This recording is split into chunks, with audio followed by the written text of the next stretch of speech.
बात करते हैं angle of friction. Angle of friction इसे आमतौर पर लैम्डा से लिखते हैं, मैं लैम्डा से ले रहा हूं। देखो एंगल ऑफ फ्रिक्शन है, हम लिमिटिंग फ्रिक्शन का केस बना रहे हैं, जरा ध्यान दीजिएगा। अगर मैं लिमिटिंग फ्रिक्शन का एक डायग्राम बनाऊं, ये रफ हॉरिजॉन्टल सरफेस है, आप देखो इस पे एक ये ब्लॉक रखा हुआ है, आप देखिएगा इसका कुछ अपना मास है, इसका अपना मास है m हो गया, ठीक है। अगर आपने इस पे एक एक्सटर्नल फोर्स F लगाया है, F एक्सटर्नल फोर्स लगाया है, जिससे कि body just in state of rest है, ध्यान रखना स्टेट ऑफ रेस्ट में है। इस पे और कौन सा फोर्स लगेगा, mg इसका वेट लगेगा, और जमीन का नॉर्मल रिएक्शन बेटा ये लगेगा n, ये नॉर्मल रिएक्शन लगेगा। साथ ही साथ यहाँ पर बेटा लिमिटिंग फ्रिक्शन लगेगा, जो मैक्सिमम स्टैटिक फ्रिक्शन है, लिमिटिंग फ्रिक्शन, उसे फिलहाल मैं Fs से लिख लेता हूँ। आप Fs से लिख लो, Fms से लिख लो, जो भी है, तो Fms लिखना वही लिख लो। लिमिटिंग फ्रिक्शन है, बॉडी रुकी हुई है और just in state of rest है, यानी इसके बाद चल सकती है। एक्सटर्नल फोर्स लगाया, बॉडी का वेट mg लगेगा, n नॉर्मल रिएक्शन है। ये फ्रिक्शन फोर्स लगता है इस जगह बेटा यहाँ पर है, लेकिन तुम्हें पता वेक्टर में ये इसके पैरेलल, हम इसको यहाँ शिफ्ट कर सकते हैं, हमने शिफ्ट कर दिया, राइट। अगर आप इस जगह पे देखो, when body is in state of limiting friction, body बेटा लिमिटिंग फ्रिक्शन की अवस्था में है, तो यहां बता सकते हो कौन कौन से फोर्स बेटा है, वो कॉन्टैक्ट फोर्सेस है। कॉन्टैक्ट फोर्स का मतलब वो फोर्स जो बॉडी के किसी भी बॉडी के दूसरे के कॉन्टैक्ट से आते हो। तो तुम्हें पता है कॉन्टैक्ट से या तो नॉर्मल रिएक्शन आता है या फ्रिक्शन आता है, राइट। तो यहां पर लिखोगे here contact forces are, contact force क्या है, पहला फ्रिक्शन फोर्स Fms जो लिखा है वो लिख लो, Fms लिखना हो, Fs लिखना हो, जो भी आपको लगे, लिमिटिंग फ्रिक्शन की कंडीशन लीजिए। दूसरा है बेटा नॉर्मल रिएक्शन, नॉर्मल रिएक्शन आ गया n। दो कॉन्टैक्ट फोर्स है, इन दोनों का रिजल्टेंट निकालो। तो पता है दो वेक्टर ये 90 डिग्री पे होते हैं, क्योंकि ये टेंजेंशियल यहां लगता है, ये नॉर्मल लगता है। इन दोनों का जो रिजल्टेंट होगा वो अगर निकालना हो तो वेक्टर समय याद है बेटा, आप ऐसे पैरेललोग्राम बना लें, इस पैरेललोग्राम का जो डायगोनल होता है इन दोनों का रिजल्टेंट बताता है। मान लिया हमने P से लिख दिया, P, let P is resultant of, P को एरो से लिखना, एरो से लिखो, Fms एंड n, ये आएगा P, अगर ये आ जाए, ठीक। तो देयरफॉर देखिएगा यहां पर, अभी इसको हम इतना रख लेते हैं, फिर आगे बात करेंगे। बेटा ध्यान रखिएगा, दो कॉन्टैक्ट फोर्स है, नॉर्मल रिएक्शन और फ्रिक्शन फोर्स, दोनों का ये जो रिजल्टेंट होता है जिसको हमने P से लिखा है, नॉर्मल रिएक्शन और रिजल्टेंट ऑफ कॉन्टैक्ट फोर्सेस के बीच का जो ये एंगल होता है, इसे एंगल ऑफ फ्रिक्शन कहते हैं। तो angle of friction is what, तो आप यहां पर अगर मैं लिखूं, आप पहले ये लिख लीजिए, इतना बना लीजिए, 2 सेकेंड का टाइम लीजिए, ठीक हो गया। तो अब एंगल ऑफ फ्रिक्शन को मैं अगर डिफाइन करूं तो देखो क्या आता है इसका definition, it is angle between normal reaction and resultant of contact forces, या आप लिखना चाहे फ्रिक्शन एंड नॉर्मल रिएक्शन, तो आप लिखोगे it is angle between normal reaction and resultant of normal reaction and friction, that is contact forces, ठीक। तो it is the angle between normal reaction and resultant of normal reaction and friction। अब आपको अगर ये निकालना हो, इसे हम लैम्डा से डिनोट करते हैं, ये आएगा। अगर तुम्हें लैम्डा चाहिए तो गौर से ध्यान देना, ये वाली साइड इस ट्रायंगल की, आप ट्रायंगल अगर आप इसको O मान लें, इसको हमने मान लीजिए जाता है कुछ लीजिए, बस ट्रायंगल दिख रहा, लेवलिंग नहीं कर रहा है। इस ट्रायंगल में देखो अगर ये लैम्डा हुआ, ये वाली साइड n को रिप्रेजेंट करती है, n को आप n दिखाना चाहें यूं दिखा दें, और ये वाली साइड अगर आप देखो तो बेटा इसके पैरेलल है, तो ये एफएमएस को रिप्रेजेंट करेगी, एफएमएस। तो आप देखिएगा इन ट्रायंगल tan लैम्डा क्या होता है, tan लैम्डा क्या होता है, tan lambda equal to perpendicular upon base. Perpendicular मतलब एफएमएस अपॉन बेस का मतलब है, देखो tan lambda is perpendicular upon base, ये बात आई। इसलिए tan लैम्डा तो पता है एफएमएस इक्वल टू होता है mu S into N upon N, ये होता है ना normal reaction into mu into normal reaction N, cancel हो गया। तो अब ध्यान रख लो बेटा tan लैम्डा, जहां लैम्डा एंगल ऑफ फ्रिक्शन है, is equal to mu S होता है। इन जनरल लिखना चाहे तो म्यू लिख सकते हैं, ठीक। तो इसका मतलब tan लैम्डा जो होता है यानी एंगल ऑफ फ्रिक्शन का टेंजेंट जो होता है वो स्टैटिक फ्रिक्शन के बराबर होता है, या गलत बोल गए, यानी कि टेंजेंट ऑफ जो एंगल ऑफ फ्रिक्शन लैम्डा होता है वो कोएफिशिएंट ऑफ फ्रिक्शन के बराबर होता है। क्लियर, ये आ गया। तो ये आ गया, आप इसे ध्यान रखिए, बड़ा इंपॉर्टेंट भी है। अब इस चीज में चीज बताइएगा, यहाँ पर resultant force in contact forces का क्या था, ये और ये जरा वो निकाल लेते हैं। तो आप देखिएगा ये हो गया बेटा, इसे ध्यान रखना है हमें। नाउ कॉन्टैक्ट फोर्स यहां पर क्या आया था, कॉन्टैक्ट या resultant of contact force, resultant contact force जो हम निकाल चुके थे बेटा वही है P इक्वल टू, हम बेटा सीधे ला रहे हैं, देखो ये P is the resultant of this and this, दोनों 90 पे है, तो that would be equal to under root N square plus F M S square. तो P equal to under root N square plus F M S क्या होता है mu into N square. ध्यान रखना हम म्यू एस को mu से लिख रहे हैं इन जनरल, हम ये जनरलाइज कर रहे हैं। म्यू अगर रुका हुआ होता है तो स्टैटिक फ्रिक्शन कहलाता, चलता है तो काइनेटिक कहलाता, वो आप जानते हो। तो म्यू को इन जनरल ले ले रहे हैं कि भैया म्यू एस को म्यू लिख लेते हैं। तो आप देखो P इक्वल टू हो जाएगा under root N square, common ले लो तो 1 प्लस म्यू स्क्वायर, आप बाहर निकालो तो n under root 1 plus mu square होता है। तो आप देखिएगा देयरफॉर कॉन्टैक्ट फोर्स को हमने P से लिखा है, that is equal to n into 1 plus mu square, ये आ जाता है। तुम्हें पता है अगर हॉरिजॉन्टल सरफेस है, ध्यान रखना यूनिवर्सल रिजल्ट ही आ रहा है, हॉरिजॉन्टल सरफेस की बात हो रही है, रफ हॉरिजॉन्टल सरफेस पे ये इतना आ गया, बट तुम्हें यहाँ पता है कि m equal to M G के बराबर है। यहाँ देखो ये एम जी n के बराबर है, तो आप लिख सकते हैं P is equal to M G under root 1 plus mu square. आप इस जगह रख सकते हैं इक्वेशन x1 लिख ले, या क्लियर। तो फिलहाल ये हुआ कि रफ हॉरिजॉन्टल सरफेस पर कॉन्टैक्ट फोर्स की value mg under root 1 plus mu square होता है, करेक्ट। अब हम इसमें केस अगर डाल दें, वो जानते क्या है कि हम अगर कर रहे हैं कि भाई हमने क्या बोला रफ हॉरिजॉन्टल सरफेस पे इतना होता है। अब मान लें अगर सरफेस स्मूथ है तो अगर हम लिख लें इफ सरफेस इज स्मूथ, और ध्यान रखना हॉरिजॉन्टल है वो म्यू इक्वल टू 0 आएगा, देन इक्वेशन x1 क्या हो जाएगा। तो आप देखो यहाँ म्यू को 0 रख दें तो ये हो जाएगा P equal to M ji, P equal to M G under root 1 plus 0 square, यानी P इक्वल टू एम जी आ गया। तो इसका मतलब है कॉन्टैक्ट फोर्स की वैल्यू बेटा रफ और स्मूथ सरफेस, फिर से सुनिएगा, हॉरिजॉन्टल सरफेस है, स्मूथ है, कॉन्टैक्ट फोर्स सिर्फ mg होता है नॉर्मल रिएक्शन के बराबर, और अगर वो रफ है तो इतना होता है। तो देयरफॉर अब मैं लिख लेता हूं, जरा ध्यान देना, देयरफॉर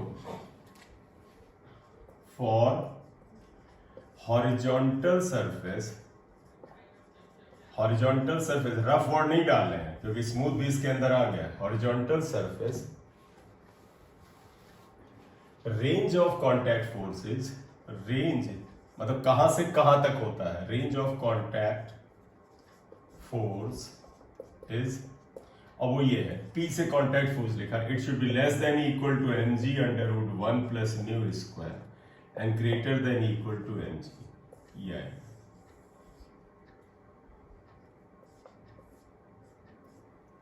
ये रेंज है, आप ध्यान रखो। लेकिन ये केवल हॉरिजॉन्टल सरफेस के लिए है, क्लियर, इतना आता है। तो अब बात करना चाहते हैं एंगल ऑफ रिपोज, इसे हम थीटा नॉट से ले सकते हैं, सिंबल आप जो भी चाहे रख सकते हैं, थीटा नॉट हमने ले लिया। देखिए एंगल ऑफ रिपोज है क्या, ये एक्चुअल में रफ इंक्लाइन प्लेन पे बात करता है। एंगल ऑफ रिपोज की अगर हम बात करें तो ये डील करता है on a rough incline plane. अगर मैं तुम्हें एक एक्सपेरिमेंट करके यहाँ पे दिखाऊं कि रफ इंक्लाइन प्लेन के ऊपर, तो आप देखिएगा क्या होगा। मान लीजिए ये कोई चीज इसके ऊपर रखी हुई है ये, और मैंने इसको अभी हॉरिजॉन्टल रखा है। अगर हम इसको इंक्लाइन प्लेन करते, जैसे हमने ये बढ़ाया, तो ये बॉडी इस पे अभी नहीं स्लाइड कर रही है। ये कपड़ा है, हल्का है। अगर मैं कुछ और लेता तो शायद बेटर रहता। चलिए मैं ये दवा ले लेता हूँ। ये रखा, तो देखो ये इसके ऊपर रखा हुआ है। ये अभी हॉरिजॉन्टल सरफेस है, रफ है। मैंने इसका एंगल बढ़ाया, अभी भी ये खिसकना नहीं शुरू हुआ। ये बढ़ाया, अभी भी नहीं। ये बढ़ाया, अभी भी नहीं।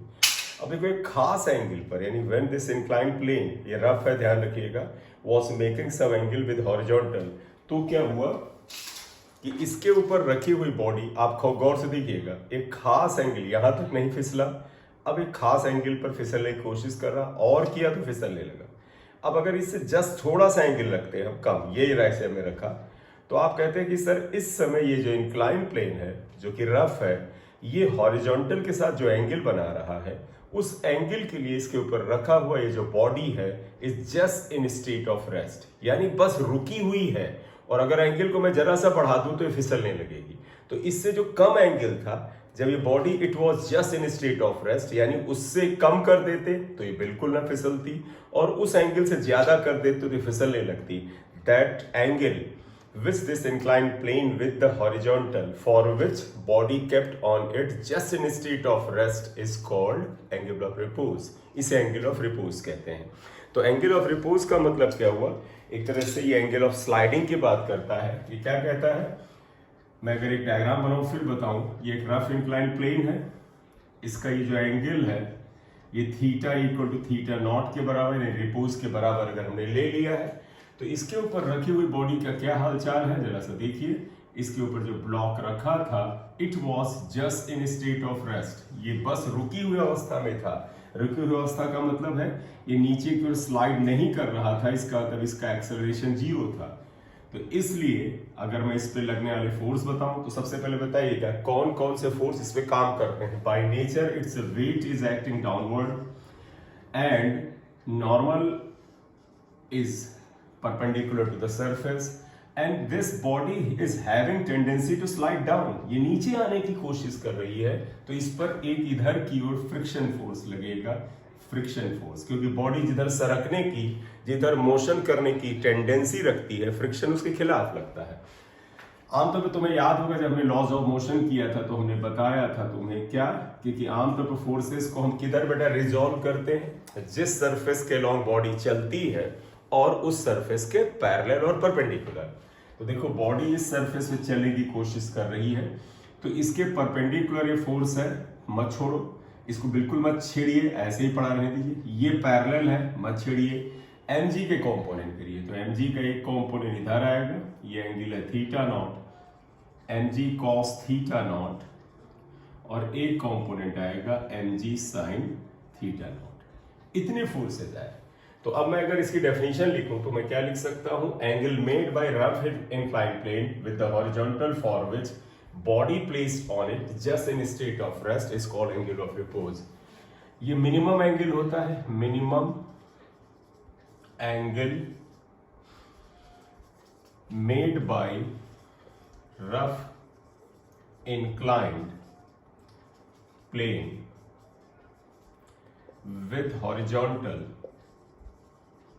with horizontal for which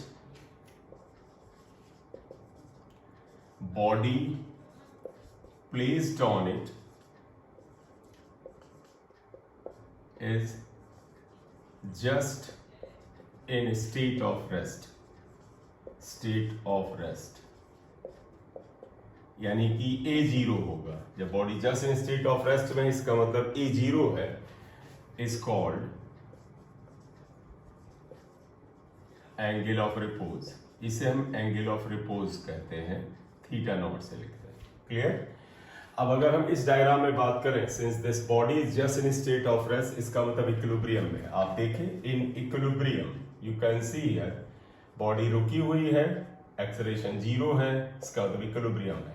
क्या होगा, ये ऊपर वाला फोर्स नीचे के बराबर होगा, N equal to mg cos theta naught आएगा, एंड ये नीचे वाला फोर्स इसके बराबर होगा, friction force equal to mg sin theta naught आएगा।